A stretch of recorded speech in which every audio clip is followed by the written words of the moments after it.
I am Isabella. I am 40 years old, and until last summer, I thought I had everything I ever wanted.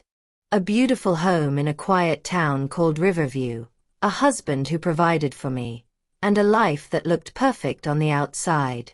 But perfection can be deceiving, can't it? My husband Martin is a successful entrepreneur, smart, disciplined, and always chasing the next big thing. But the more successful he became, the lonelier I felt. His phone never left his hand, his laptop was always open, and our conversations became shorter by the day. I would sit in the living room some nights, staring at the clock, waiting for the sound of his car pulling into the driveway. Sometimes it never came. Other times, he would come in late, exhausted, mumbling a quick good night before disappearing into his office again. There was no affection, no spark, not even a moment to talk. The silence between us grew thicker with every passing week.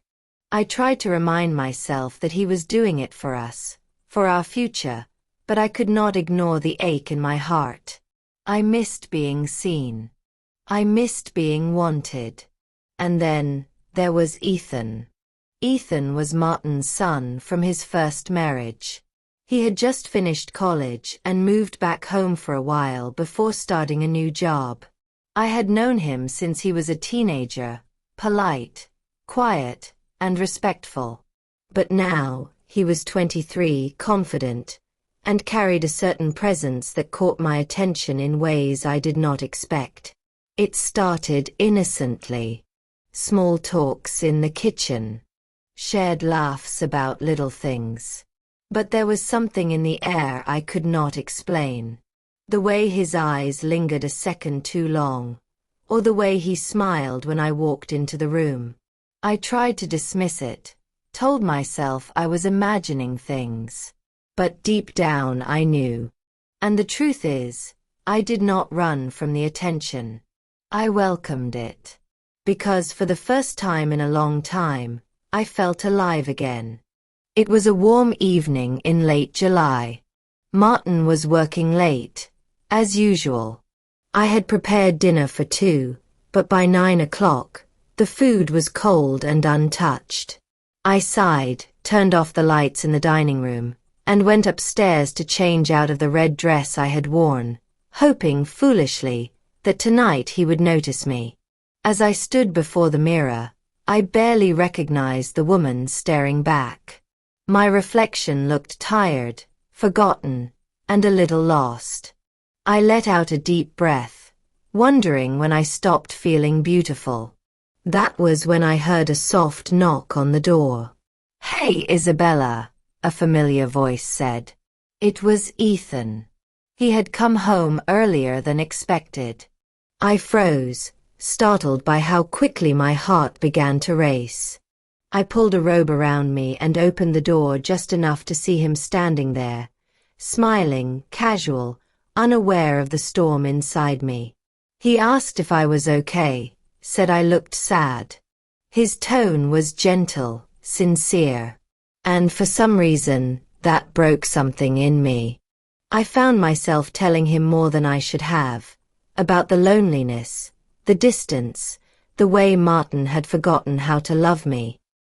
He listened quietly, his eyes full of concern. Then he said, "You deserve to feel wanted, Isabella." That sentence echoed in my mind like a forbidden melody. I wish I could say I stopped things right there. But I did not. I let the moment linger too long. I stepped closer when I should have stepped away. I let his warmth comfort me when I should have turned to my husband. It was not a plan. It was not something either of us expected. It was loneliness meeting desire, comfort turning into chaos. And once that line was crossed, there was no going back. 4 days after, I lived in a fog of guilt and confusion. I avoided Martin, ashamed to look him in the eye. Ethan kept his distance too, but the tension was still there, the secret neither of us could forget. Until one night, everything came crashing down. Martin came home early. He found out. And in that moment, the life I had built for years crumbled in seconds. The disappointment in his eyes was something I will never forget. He did not shout at first. He did not have to. The silence was worse than anger. Then, with a voice that trembled with both rage and pain, he said, "You destroyed us, Isabella." And he was right. After that night, nothing was the same. Ethan moved out.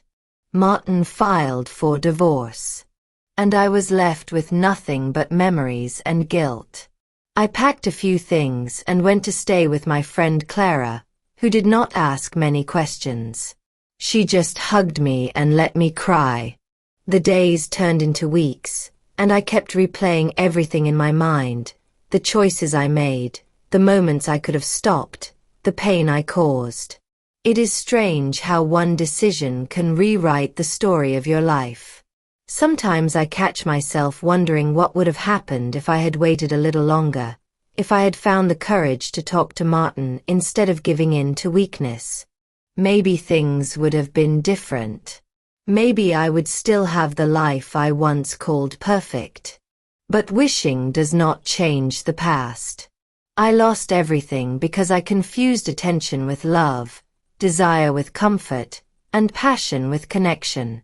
Now, I am learning to forgive myself. Slowly. The hardest part is not the loneliness. It is facing the reflection of who I became. If you have ever found yourself on the edge of a choice that could destroy everything you love, I hope you will take this story as a reminder.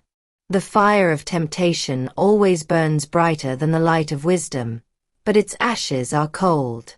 Have you ever made a decision that changed everything, even when you knew it was wrong? What would you tell your past self if you had one more chance? Share your thoughts in the comments below.